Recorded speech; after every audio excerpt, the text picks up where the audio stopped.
الحمد لله نحمده ونستعينه ونستغفره ونؤمن به ونتوكل عليه ونعوذ بالله من شرور أنفسنا ومن سيئات أعمالنا من يهده الله فلا مضل له ومن يضلله فلا هادي له ونشهد أن لا إله إلا الله وحده لا شريك له ونشهد أن سيدنا ومولانا محمدا عبده ورسوله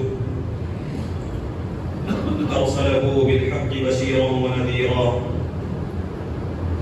وداعيا إلى الله بإذنه وسراجا منيرا أما بعد فإن أصدق الحديث كتاب الله وخير الهدي هدي محمد صلى الله عليه وسلم وشر الأمور محدثاتها وكل محدثة بدعة وكل بدعة ضلالة وكل ضلالة في النار. أعوذ بالله من الشيطان الرجيم. بسم الله الرحمن الرحيم. وإذ بوأنا لإبراهيم مكان البيت ألا تشرك بي شيئا وقال تبارك وتعالى وأذن في الناس بالحج يأتوك رجالا وعلى كل ضامر يأتين من كل فج عميق. صدق الله العظيم. رب اشرح لي صدري ويسر لي أمري واحلل عقدة من لساني يفقهوا قولي. سبحانك لا علم لنا إلا ما علمتنا إنك أنت العليم الحكيم. قابل احترام معزز بزرگوں، عزیز نوجوان دوستوں اور بھائیوں،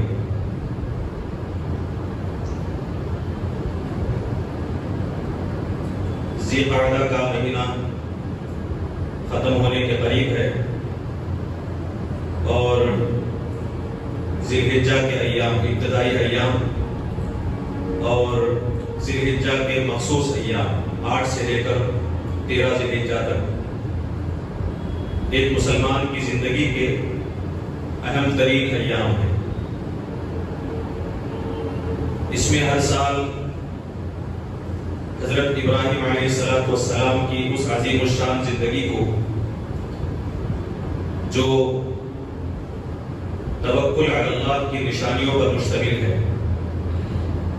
عظیم ترین قربانیوں پر مشتمل ہے،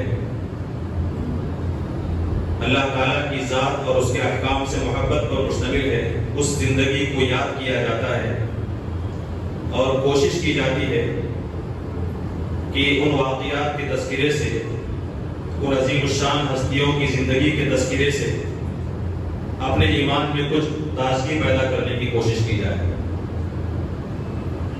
تو موقع کی مناسبت سے ہر سال ہم ان واقعات کو یاد کرتے ہیں،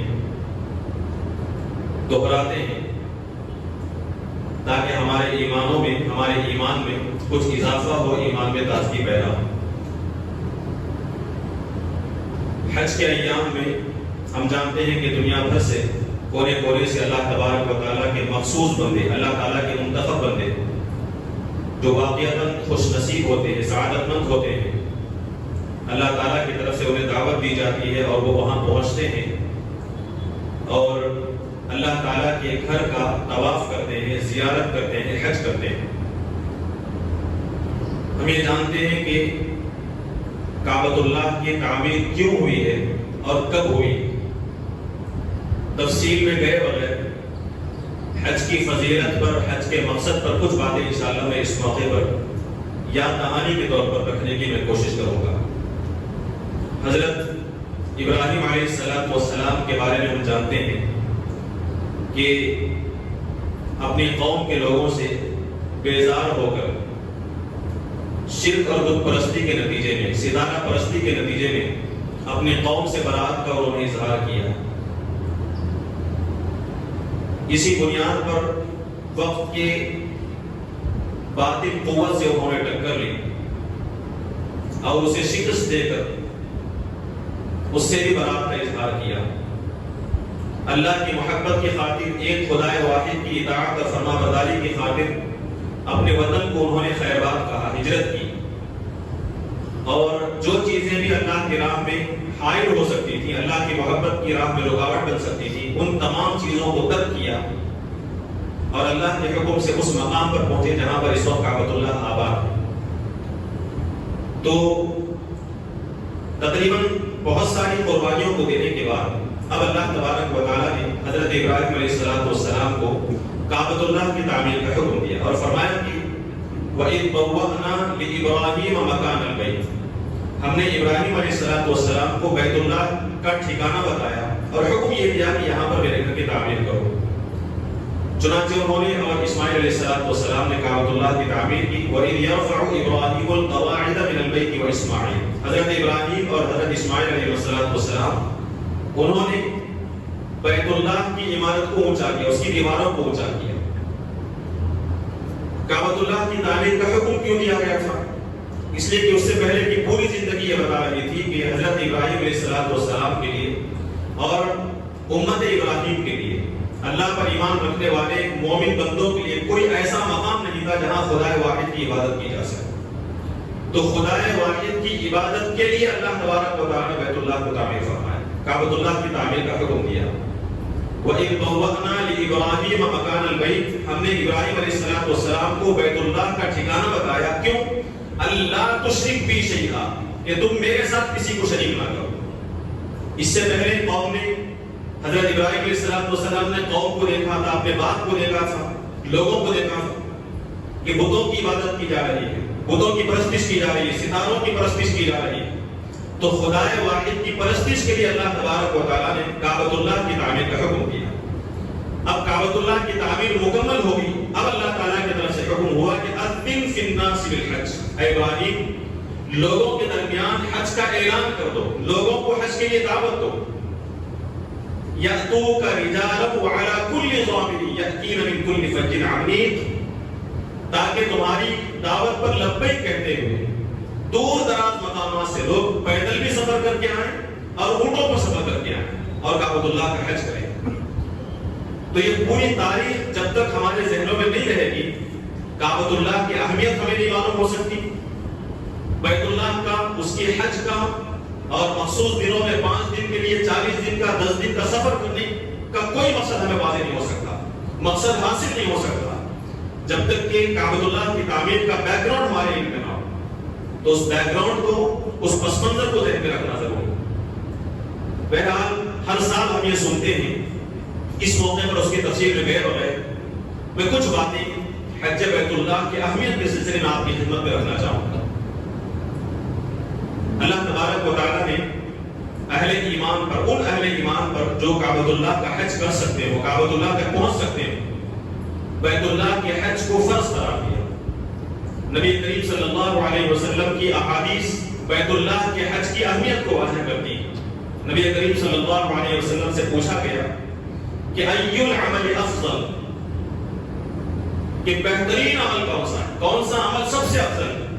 تو نبی کریم صلی اللہ علیہ وسلم نے فرمایا کہ ایمان باللہ و رسولہ، اللہ پر ایمان رکھنا اور اللہ کے رسول پر ایمان رکھنا تمام اعمال میں بہترین عمل ہے۔ پھر پوچھا گیا کہ ثم ماذا، اس کے بعد کون سا عمل؟ حضور نے فرمایا الجہاد فی سبیل اللہ، اللہ کے نام میں جہاد کرنا یہ دوسرے نمبر پر بہترین عمل ہے، افضل عمل ہے۔ پھر پوچھا گیا ثم ماذا، پھر کون سا عمل افضل ترین ہے؟ تو نبی کریم صلی اللہ علیہ وسلم نے فرمایا حج مبرور، اللہ اور اس کے رسول پر ایمان لانے کے بعد جہاد فی سبیل اللہ، اور اس کے بعد بہترین عمل آپ صلی اللہ علیہ وسلم نے بتایا تو حج کے سلسلے میں فرمایا کہ حج مبرور، وہ حج جو نیکیوں سے ہو، مبرور ہو، اسی نیکیوں سے بھرے ہوئے حج کو حج مقبول کہا جاتا ہے۔ ایسا حج جس میں حج کے تمام حقوق کی رعایت کی گئی، خشوع خضوع کے ساتھ تمام ارکان کو حکم خداوندی کے مطابق، سنت طریقے کے مطابق ادا کیا گیا، اسے حج مبرور کہا جائے گا۔ نیکیوں پر مشتمل حج، اور حج مبرور ہونے کی وجہ سے اسے حج مقبول کہا جاتا ہے۔ فرمایا کہ جہاد کے بعد اگر کوئی سب سے عمل ہے تو حج ہے، حج مبرور۔ ایک اور حدیث میں آپ کے سامنے رکھوں، حضرت عائشہ رضی اللہ عنہا نے سوال کیا، فرمایا آپ صلی اللہ علیہ وسلم کے سامنے وہ عرض کیا، اے اللہ کے رسول صلی اللہ علیہ وسلم، نرى الجہاد افضل عمل، فرمایا کہ ہم جہاد کو افضل ترین عمل سمجھتے ہیں. افلا نجاہد، کیا ہم جہاد نہ کریں؟ پہلی حدیث ذہن میں رکھیں. حضور صلی اللہ علیہ وسلم نے بہترین عمل فرمایا ایک کو اللہ اور اس کے رسول پر ایمان رکھنا، اس کے بعد فرمایا جہاد فی سبیل اللہ، تیسرے نمبر پر فرمایا کہ حج بیت اللہ، حج مبرور. اب حضرت عائشہ رضی اللہ عنہا سوال کرتی ہیں کہ نرى الجہاد افضل العمل، ہم جہاد کو بہترین عمل سمجھتے ہیں، افضل عمل سمجھتے ہیں. افلا نجاہد، جب یہ عمل اتنا بہترین ہے تو ہم جہاد کیوں نہ کریں؟ نبی کریم صلی اللہ علیہ وسلم نے فرمایا کہ لا، نہیں، لیکن افضل الجہاد حج مبرور. فرمایا سب سے بہترین جہاد حج مبرور. بہترین جہاد کون سا ہے؟ حج مبرور. ان دونوں احادیث کو آپ دیکھیں. پہلی حدیث میں آپ صلی اللہ علیہ وسلم فرماتے ہیں کہ جہاد افضل ہے، اس کے بعد حج مبرور افضل ہے. لیکن یہاں حضرت عائشہ رضی اللہ عنہا سے فرما رہی کہ نہیں، افضل جہاد کیا ہے؟ حج مبرور. حضرت عائشہ فرماتی کہ ہم کیوں جہاد نہیں کریں؟ جہاد سب سے افضل ہے نا. حضور نے فرمایا نہیں، جہاد سے بھی افضل، سب سے بہترین جہاد حج مبرور. یعنی پہلی حدیث میں جہاد کو افضل کہا گیا، بعد میں حج کا مقام لایا، حج کا مرتبہ، حج کا نمبر لایا گیا. لیکن حضرت عائشہ رضی اللہ عنہا کی حدیث میں پہلے حج کو لایا گیا، بعد میں جہاد کو لایا گیا. وجہ کیا؟ وجہ یہ ہے کہ سوال کرنے والی خاتون ہے حضرت عائشہ رضی اللہ عنہا. انہوں نے اس پس منظر میں سوال کیا تھا کہ خواتین کو، عورتوں کو جہاد فرض نہیں کیا گیا. نماز باجمان فرض نہیں ہے. مرد حضرات جا کر باجمان نماز ادا کر کے 27 گنا زیادہ ثواب حاصل کر رہے ہیں. نماز جنازہ میں شرکت کر رہے ہیں، جہاد میں شرکت کر رہے ہیں. ہمیں شرکت کی اجازت نہیں، ہمارے لیے ضروری قرار نہیں دیا گیا. تو خواتین یہ چاہتی ہیں کہ ہم بھی جہاد میں شریک ہو کر مردوں کے برابر یا پھر مردوں سے زیادہ ثواب حاصل کریں. کہتی ہیں کہ جہاد کو ہم سب سے بہترین عمل سمجھتے ہیں، تو ہم کیوں جہاد نہ کریں، صرف مرد کیوں کریں؟ اللہ کے نبی صلی اللہ علیہ وسلم نے اپنے قول سے واضح فرمایا کہ خواتین کے لیے بہترین جہاد اگر کوئی ہے تو وہ حج مبرور. مردوں کے لیے جہاد پہلے، بعد میں حج مبرور. اور ایسی سچویشنز بھی کبھی پیش آ سکتے ہیں کہ حج سے بھی زیادہ افضل جہاد. کبھی ایسی صورت پیش آ سکتی ہے کہ حج میں جہاد میں تمام افراد کی ضرورت نہ ہو اور اس پر حج فرض ہو چکا ہو، اس کے لیے حج افضل ہو جائے. ایسی سچویشن بھی پیش آ سکتی ہے. ورنہ اللہ کے نبی صلی اللہ علیہ وسلم نے مردوں کے لیے جہاد کے بعد سب سے افضل عمل کو یہ قرار دیا ہے تو وہ حج مبرور ہے. خواتین کے لیے چونکہ جہاد فرض نہیں ہے، اس لیے ان خواتین کے لیے کہا گیا کہ تم اگر حج کرو گے تو تمہیں جہاد کا ثواب ملے. نبی کریم صلی اللہ علیہ وسلم حج کے بارے میں فرماتے ہیں کہ یہ حج اگر کوئی شخص کرے گا تو اس کا بدلہ صرف جنت ہے. العمرۃ الی العمرہ کفارۃ لما بینہما. فرمایا کہ عمرے کے بعد اگر کوئی شخص دوسرا عمرہ کرتا ہے، ایک عمرے کے بعد دوسرا عمرہ کرنا، فرمایا کفارۃ لما بینہما. ان دونوں عمروں کے درمیان میں جو بھی غلطیاں اس سے ہوئی ہیں انجانے میں، ان غلطیوں کا کفارہ بنتا ہے عمرہ. اس کے بعد فوراً فرمایا الحج المبرور، حج مقبول، لیس له جزاء الا الجنہ. اس کا بدلہ جنت کی سوا کچھ نہیں. یعنی جسے حج مبرور نصیب ہو گیا اس کے لیے جنت واجب. یہ حج کی فضیلت اللہ کے نبی صلی اللہ علیہ وسلم نے بیان فرمایا. ایک اور حدیث میں آپ صلی اللہ علیہ وسلم فرماتے ہیں کہ پے در پہ حج کیا کرو، حج و عمرہ کیا کرو.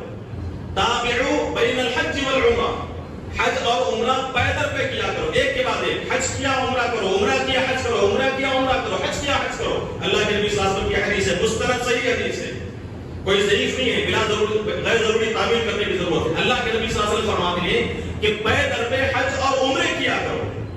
کیوں؟ اس لیے کہ فإن المتابعة بینہما، دونوں کے درمیان میں پے در پہ حج و عمرہ کرنا تنفی الذنوب والفقر. فرمایا کہ فقر کو، تنگدستی کو ختم کر دیتا ہے، گناہوں کی معافی کا ذریعہ. یعنی پے در پہ حج و عمرہ کرنا آدمی کے فقر و فاقے کو دور کرنے والا، آدمی کے گناہوں کو معاف کرنے والا. اب سوال یہ پیدا ہوتا ہے کہ کبھی تو یہ کہا جاتا ہے کہ بار بار عمرہ کرنے کا کیا فائدہ؟ معاشرے میں مساکین ہیں، ضرورت مند لوگ ہیں، ان کی ضروریات کی تکمیل کی جائے. دیکھیں ایک بات اچھی طرح ذہن میں رکھیں. پہلی بات تو یہ کہ اللہ کے نبی صلی اللہ علیہ وسلم کا واضح فرمان ہے کہ ایک حج کرنے کے بعد خاموش بیٹھنے کا معاملہ نہیں. اگر حج کرنے کے بعد کسی کے پاس استطاعت ہے وہ مزید حج کر سکتا ہے، نفلی حج. ایک مرتبہ حج ادا کرنے کے بعد فرض ادا ہو گیا، اب اس کے اوپر حج فرض نہیں. لیکن اگر وہ شخص نفلی حج ادا کرنا چاہتا ہے، عمرے کے بعد مزید عمرے کرنا چاہتا ہے، تو نبی کریم صلی اللہ علیہ وسلم نے فرمایا کہ پے در پہ عمرے اور حج کرنا استطاعت والے شخص کے لیے اس کے گناہوں کی معافی کا ذریعہ ہے، اس کے فقر کی، تنگدستی کو دور کرنے کا ذریعہ ہے. اس کے ساتھ ساتھ اگر کوئی شخص معاشرے میں ضرورت مند ہے، محتاج ہے، تو کیا اس کے لیے یہ حکم ہے کہ محتاجوں کی ضرورت کو پورا کیے بغیر حج پر حج کرتے چلا جائے؟ اسے وہاں ترجیح دینے کی ضرورت ہے، پریفرنس دینے کی ضرورت ہے۔ اس کے پاس ہو سکتا ہے ایسی استطاعت ہو کہ وہ حج و عمرہ بھی کرے اور مستحقوں کی ضرورت مندوں کی ضرورتوں کی بھی تکمیل کرے، محتاجوں کی مسکینوں کی ضروریات کی تکمیل کے ساتھ وہ حج کر سکتا ہے، اس کے ساتھ عمرہ کر سکتا ہے، ایک سے زائد عمرے مزید عمرے وہ کر سکتا ہے۔ یعنی مستحقوں کی ضرورت مندوں کی ضروریات کی تکمیل کا بھی لحاظ رکھے، ساتھ ہی ساتھ اگر اسے استطاعت موجود ہو تو وہ حج پر حج اور عمرے پر عمرہ کرے۔ مزید یہ کہ اگر کسی شخص کے پاس استطاعت ہے، منع جو کیا گیا وہ یہ کہ کوئی شخص ریاکاری کی خاطر، دکھاوے کی خاطر عمرے پر عمرہ نہ کرے۔ عمرہ کر رہا ہے مزید دنیا کو دکھائے کہ میں نے اتنے عمرے کیے، یعنی دنیا کو دکھانے کے لیے نام و نمود اور شہرت کے خاطر اگر کوئی شخص عمرہ کرتا ہے تو پھر اس عمرے کے مقبول ہونے کی کوئی امید، کوئی امکان نہیں۔ خدا کی رضا کی خاطر وہ عمرہ کرے، مزید مستحقین کی ضروریات کی تکمیل کرے، لوگوں کی معاشی مشکلات میں ان کی مدد کرے۔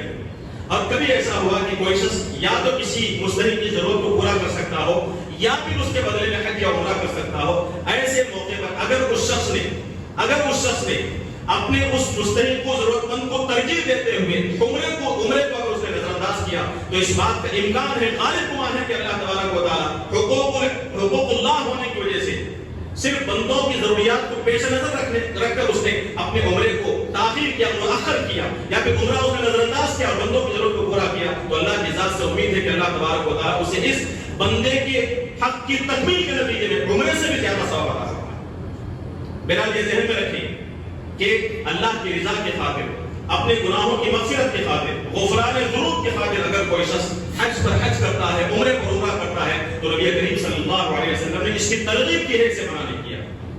ہاں ساتھ ہی ساتھ وہ اپنے پڑوسیوں کی، اپنے رشتہ داروں کی، ملت کے کمزور طبقات کی اصلاح کی، ان کی بہتری کی کوشش کرتا ہے۔ یہ دونوں کام ایک ساتھ ہو سکتے ہیں۔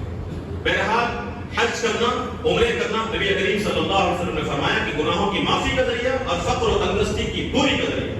اسی طرح گناہوں کی معافی کا ذریعہ، بہت مشہور حدیث ہم سنتے ہیں، نبی کریم صلی اللہ علیہ وسلم نے فرمایا من حج للہ، جو شخص اللہ کے لیے حج کرتا ہے، فلم یرفث ولم یفسق، کوئی عبث اور بیکار کام نہیں کرتا حج کے دوران، کوئی گناہ کا کام نہیں کرتا، تو رجع کیوم ولدته امه، حج سے وہ لوٹے گا تو اس دن کی طرح لوٹے گا جس دن اس کی ماں نے اسے دنیا میں پیدا کیا۔ اس کی ماں نے جس دن جنا تھا تو جس طرح وہ گناہوں سے پاک و صاف تھا، بالکل اسی طرح ایک حج کرنے والا حج سے لوٹے گا اس دن کی طرح پاک و صاف، گناہوں سے پاک اور مبرہ ہو کر نکلے گا۔ نبی کریم صلی اللہ علیہ وسلم نے فرمایا کہ حج کرنے والے جو حاجی ہیں، حج کو جانے والے، بلکہ 3 لوگوں کا ذکر کیا، الغازی فی سبیل اللہ، اللہ کے راہ میں جدوجہد کرنے والا، غزوہ کرنے والا، جنگ کرنے والا، والحاج اور حج کرنے والا، والمعتمر اور عمرہ کرنے والا، ان تینوں کا ذکر کر کے اللہ کے نبی صلی اللہ علیہ وسلم نے فرمایا وفد اللہ، یہ اللہ کے مہمان ہوتے ہیں۔ اللہ کے گھر کا حج کرنے والا اللہ کا مہمان ہے۔ نبی کریم صلی اللہ علیہ وسلم نے فرمایا دعاہم فاجابوا، اللہ نے انہیں دعوت دی اپنے گھر کی طرف، انہوں نے دعوت کو قبول کیا، لبیک کہا، اور وَسَأَلُوا فَأَعْطَاهُمْ، اب یہ اللہ تعالیٰ سے سوال کریں گے تو اللہ تعالیٰ انہیں دے گا۔ یعنی جب اللہ تبارک و تعالیٰ نے بندوں کو دعوت دی، کہا کہ بیت اللہ کا حج کرو، تو انہوں نے دعوت پر لبیک کہا، اللہ کی پکار کا جواب دیا۔ اب جب وہ سوال کریں گے تو اللہ تبارک و تعالیٰ ان کے سوال کا جواب دے گا۔ وہاں پہنچ کر اللہ کی دعوت پر لبیک کہنے کے بعد وہاں پہنچیں گے تو یہ حدیث بتاتی ہے کہ آپ جو مانگیں کہ آپ کی ضرورتوں کو پورا کیا جائے گا، آپ کے گناہوں کی مغفرت ہوگی، آپ کے مسائل کے حل کا ذریعہ اللہ تبارک و تعالیٰ پیدا فرمائے، آپ کی دشواریاں ختم ہوگی۔ سألوہ فأعطاہم، جب وہ اللہ تعالیٰ سے سوال کریں گے تو اللہ تعالیٰ انہیں دے گا۔ کیوں؟ اس لیے کہ اللہ کی پکار پر انہوں نے جواب دیا، اب ان کے سوال پر اللہ تبارک و تعالیٰ جواب دے۔ یہ عظمت حج بیت اللہ کے اللہ کے نبی صلی اللہ علیہ وسلم نے بیان فرمائی۔ اسی طرح فرمایا کہ جو شخص اگر لوگ حج کرنا بند کر دیں تو سمجھ لیں کہ قیامت قریب، لا تقوم الساعة حتى لا يحج البيت، قیامت قائم نہیں ہوگی جب تک کہ بیت اللہ کا حج بند نہ ہو جائے۔ اسی لیے اللہ کے نبی صلی اللہ علیہ وسلم نے فرمایا کہ مزید تاخیر کرنے کے بجائے جو شخص استطاعت رکھتا ہو، حج کا اس کا ارادہ ہو، مختلف سارے پلانز منصوبے ختم ہونے کے بعد حج کا ارادہ کرنے کے بجائے اللہ کے نبی صلی اللہ علیہ وسلم نے فرمایا فلیتعجل، اسے جلدی کرنی چاہیے۔ من اراد الحج، جو شخص حج کا ارادہ رکھتا ہو اسے حج کی ادائیگی میں تاخیر نہیں کرنا چاہیے، فلیتعجل، اسے جلدی کرنا چاہیے۔ کیوں؟ اس لیے کہ فَإِنَّهُ قَدْ يَمْرَضُ الْمَرِيض، کبھی بیماری پیدا ہو سکتی ہے، بیمار ہو سکتا ہے، اس کو محتاج بن سکتا ہے، مجبور ہو سکتا ہے، اور وَتَضِلُّ الضَّالَّةُ، ہو سکتا ہے گمراہ ہو جائے۔ گمراہ ہونے کا مطلب حج کی اہمیت اس کے دل کے اندر موجود ہے، ابھی اس نے حج نہیں کیا، ہو سکتا ہے بعد میں اس کی اہمیت ختم ہو جائے، اسلام اور دین کی اہمیت ختم ہو جائے، گمراہی کی طرف چلا جائے، حج سے محروم ہو جائے۔ وَتَعْرِضُ الْحَاجَةُ، یا پھر کوئی شدید ضرورت اس کے سامنے پیش آ جائے اور وہ حج نہ کر سکے۔ اس لیے فرمایا کوئی مشکل اور پریشانی سامنے آنے سے پہلے حج کا ارادہ کرنے والے شخص کو فوراً حج کر لینا چاہیے، اس بات کا انتظار نہ کرے کہ پہلے میرا یہ شکل ہو جائے، میرے یہ کام ہو جائے، بعد میں پوری طرح فارغ ہونے کے بعد، ریٹائرمنٹ کے بعد میں حج بیت اللہ کروں گا، نہیں، بعد میں موقع ملے گا یا نہیں ملے گا اس کا ہمیں علم نہیں۔ اس لیے اللہ کے نبی صلی اللہ علیہ وسلم فرماتے ہیں کہ حج کا ارادہ کر رکھتے ہو تو جلد بازی اس میں کرنی چاہیے۔ حج بیت اللہ کو جو ضروری قرار کیا گیا، اس میں اس کی 2-3 چیزیں جو اس کے مقاصد کے شامل ہیں، آپ کے سامنے بیان کروں۔ قرآن و حدیث بتاتی ہیں کہ حج بیت اللہ میں، اللہ کے گھر کے حج میں اصل میں اللہ تعالیٰ کی تعظیم ہے، اللہ تعالیٰ کے شعائر کی تعظیم۔ شعائر سے مراد وہ چیزیں جو اللہ تعالیٰ کی عظمت کو ظاہر کرتی ہیں، خدا پرستی کو واضح کرتی ہیں۔ خدا پرستی کو واضح کرنے والے جتنے بھی اعمال ہیں، نماز ہے، روزہ ہے، زکوٰۃ ہے، حج ہے، اس قسم کے اعمال جو خدا پرستی کو ظاہر کرتے ہیں، یا پھر وہ مقامات اور وہ اشیاء جو خدا کی توحید کو واضح کرنے والی ہیں، جیسا کہ قرآن مجید کے اندر کہا گیا کہ ان اول بیت وضع للناس للذی فیہ آیات بینات، وہاں اس مقام پر اللہ تعالیٰ کی واضح نشانیاں، بہت ساری نشانیاں، صفا مروہ ہے، کعبۃ اللہ ہے، حجر اسود ہے، مقام ابراہیم ہے، عرفات ہے، مینا ہے، مزدلفہ ہے، مختلف مقامات ہیں جو اللہ تبارک و تعالیٰ کی توحید، اس کی وحدانیت کو ظاہر کرنے والے، ان تمام چیزوں کو شعائر اللہ کہا جاتا ہے۔ حج بیت اللہ، وہاں جو افعال اور اعمال انجام دیے جاتے ہیں، قربانی ہے، طواف ہے، صفا مروہ کے درمیان کی سعی ہے، یہ اعمال اللہ تعالیٰ کی شعائر میں سے ہے، نماز ہے، زکوٰۃ ہے۔ ان شعائر کے بارے میں اللہ کے نبی صلی اللہ علیہ وسلم نے فرمایا کہ ان شعائر کے ذریعے سے اللہ تبارک و تعالیٰ کی عظمت کا اظہار کیا جاتا ہے۔ تو حج بیت اللہ اللہ تعالیٰ کے تعظیم کا اظہار کرنے کے لیے، اللہ تعالیٰ کی جو شعائر ہیں، شعائر اللہ ہیں، دین کے شعائر ہیں، ان کی عظمت، ان کی تعظیم کے لیے حج بیت اللہ کو ضروری قرار دیا ہے۔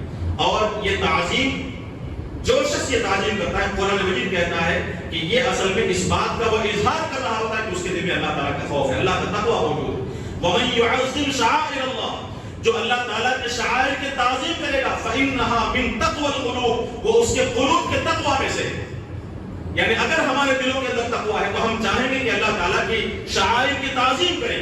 اللہ تعالیٰ کے بے شمار شعائر، متعدد شعائر وہاں کعبۃ اللہ کے پاس موجود ہیں، وہاں پہنچیں گے تب ہم تعظیم کر سکیں گے، وہاں پہنچیں گے تب ہم عظمت کا اظہار کر سکیں گے۔ تو جو شخص ان شاعر کی تعظیم کا ارادہ دل میں نہیں رکھتا تو وہ دلیل ہے اس بات کی کہ اس کے دل میں تقویٰ موجود ہے۔ ہمارے دلوں کا تقویٰ اس بات پر مجبور کرے گا ہمیں کہ ہم وہاں پہنچے، کعبۃ اللہ بیت اللہ کا حج کریں اور وہاں پہنچ کر شعائر اللہ کی تعظیم کریں۔ تو حج بیت اللہ اللہ کے شعائر اور اللہ تعالیٰ کی عظمت کو ظاہر کرنے کا اہم ترین ذریعہ۔ اسی طرح حج بیت اللہ مسلمانوں کے درمیان میں الفت اور محبت پیدا کرنے کا ذریعہ، مسلمانوں کے اندر وحدت اور اتحاد پیدا کرنے کا ذریعہ۔ دنیا بھر کے مختلف مقامات سے مختلف رنگ کے لوگ، الگ الگ رنگ کے، الگ الگ نسل کے، الگ الگ خاندان کے، الگ الگ مقام کے، ملک سے تعلق رکھنے والے، جن کا رنگ الگ، جن کی مٹی الگ، جن کا علاقہ الگ، جن کی بولیاں الگ، لیکن وہاں کعبۃ اللہ کے پاس پہنچتے سب ایک رنگ میں رنگ جاتے ہیں، ایک ہی لباس ہوتا ہے، ایک ہی قسم کے کلمات، ایک ہی قسم کا نعرہ ہوتا ہے، اور وہ تمام کے تمام ملت واحدہ ہو کر ایک شخصیت کے رنگ میں رنگ کر، حضرت ابراہیم علیہ السلام کی زندگی کے رنگ میں رنگ کر ایک رب کی عبادت کرنے کے لیے جھکتے ہیں، خدا کے سامنے جھکتے ہیں۔ اس طرح امت مسلمہ بتاتے ہیں کہ ہم چاہے مختلف مقامات پر رہنے والے ہوں، ہمارے ممالک الگ ہو، ہماری زبان الگ ہو، لیکن ہمارا کلمہ ہے کہ ہم ملت واحدہ ہیں، لا الہ الا اللہ محمد رسول اللہ کی وجہ سے، ایک رسول کی وجہ سے، ایک خانہ کعبہ کی وجہ سے، ایک رب واحد کی وجہ سے ہم پوری امت مسلمہ ملت واحدہ ہیں۔ اس بات کا اظہار کرنے کا اہم ترین ذریعہ اگر کوئی تو حج بیت اللہ۔ لیکن یہ کب ہوگا؟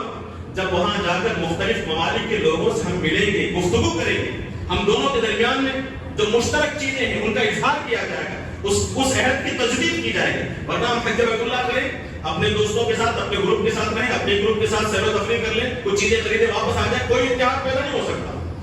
اتحاد پیدا کرنے کے لیے کوئی ایسا سسٹم، کوئی ایسا منصوبہ بننا چاہیے کہ مختلف ممالک کے لوگ مختلف طریقوں سے ذرائع سے وہاں مل سکیں، مل کر کچھ وقت گزار کر اس آپسی اخوت اور محبت کا کوئی عملی نمونہ پیش کر سکیں۔ یا پھر کم سے کم گفتگو کے ذریعے سے یہ واضح کر سکیں، یہ ظاہر کر سکیں کہ ہم سب ایک بنیاد پر جمع ہیں، ہم سب کا کلمہ ایک، ہم سب کا رب ایک۔ اس کے ذریعے سے گویا کہ امت مسلمہ صرف ایک ریاست کی، ایک ملک کی نہیں بلکہ عالمی طور سے وحدت امت کا ایک عملی نمونہ دنیا کے سامنے پیش کر سکتی ہے۔ آپسی مسائل پر اظہار کریں، گفتگو کریں، ان مسائل کے حل کے لیے کیا شکلیں، کیا تجویز ہم دے سکتے ہیں، ان پر گفتگو اگر کی جائے تو اس کے ذریعے سے انشاءاللہ یہ حج بیت اللہ محبت اور وحدت امت مسلمہ کی آپسی محبت کا اور آپسی وحدت کا ذریعہ بن سکتی ہے۔ نبی کریم صلی اللہ علیہ وسلم نے فرمایا کہ تمام مسلمان ترى المسلمین فی توادهم، ترى المؤمنین فی توادهم وتعاطفهم، فرمایا کہ تم مومنوں کو، تمام مومنوں کو، چاہے کسی بھی ملک کا رہنے والا، ان مومنوں کو آپس میں ایک دوسرے سے محبت کرتے ہیں، توادهم ایک دوسرے سے محبت کرتے ہیں، وتعاطفهم ایک دوسرے سے مہربانی کا وعدہ کرنے میں تم ایسے دیکھو گے کمثل جسد واحد، گویا کہ وہ ایک جسم ہے، ہاتھ الگ، پیر الگ، آنکھ الگ، زبان الگ نہیں ہے، اگرچہ کہ اس کا نقشہ الگ ہے، اس کا کام الگ ہے، یہ الگ مقام پر رہتا ہے، پیر الگ ہے، زبان الگ مقام پر رہتا ہے، سب کی ذمہ داریاں فرائض الگ الگ ہیں، لیکن سب کے سب ایک ہی جسم کا حصہ ہونے کی وجہ سے سب کا ایک دوسرے سے گہرا تعلق ہے۔ بالکل اسی طرح فرمایا کہ ہندوستان کے رہنے والے، ملیشیا کے رہنے والے، برما کے رہنے والے اور کسی دوسرے ملک کے رہنے والے، آسٹریلیا یا پھر انگلینڈ، کسی بھی ملک کے رہنے والے مسلمان اگر ہیں تو ایک ایمان کی وجہ سے ایک جسم کی طرح ایک دوسرے سے اسی طرح محبت ہوگی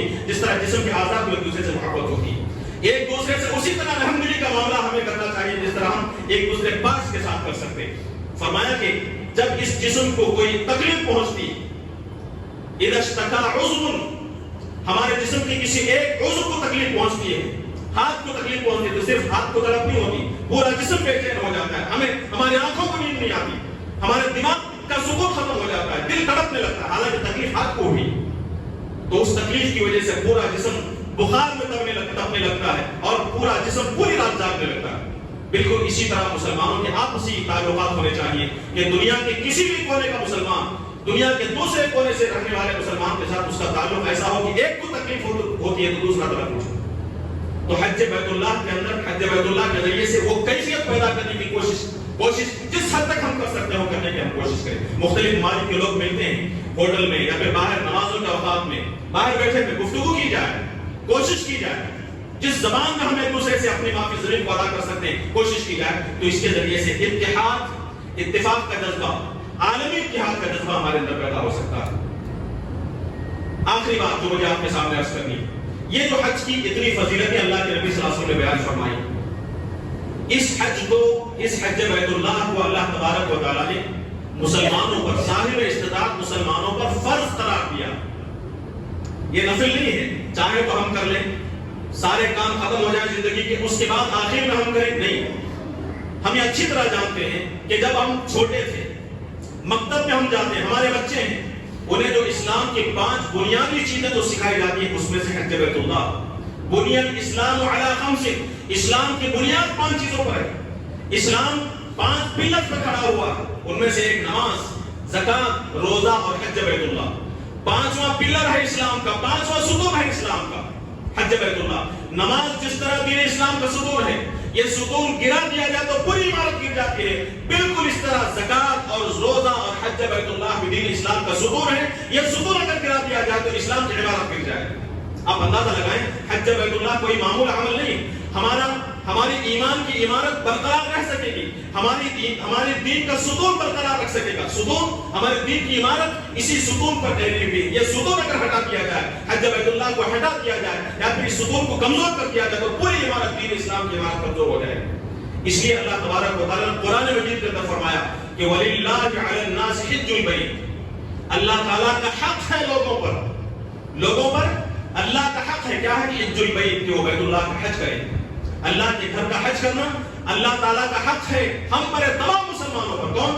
من استطاع الیہ سبیلا، جو وہاں پہنچنے کی استطاعت رکھتا ہو، اس کے پاس اتنی دولت موجود ہو، اتنا مال اس کے پاس موجود ہو، اس کی صحت اچھی ہو، اس کے پاس قابلیت ہو اور وہ بیت اللہ کا حج کر سکتا ہو، تو اللہ تبارک و تعالیٰ فرمائے کہ اللہ کا حق ہے اور فرض ہے مسلمانوں پر، یعنی صاحب استطاعت مسلمانوں پر حج بیت اللہ کو فرض قرار دیا گیا۔ ایک تو یہ کہ حج بیت اللہ دین اسلام کا ستون ہے، اگر کوئی شخص اس ستون کو ہٹا دے تو دین گر جائے گا۔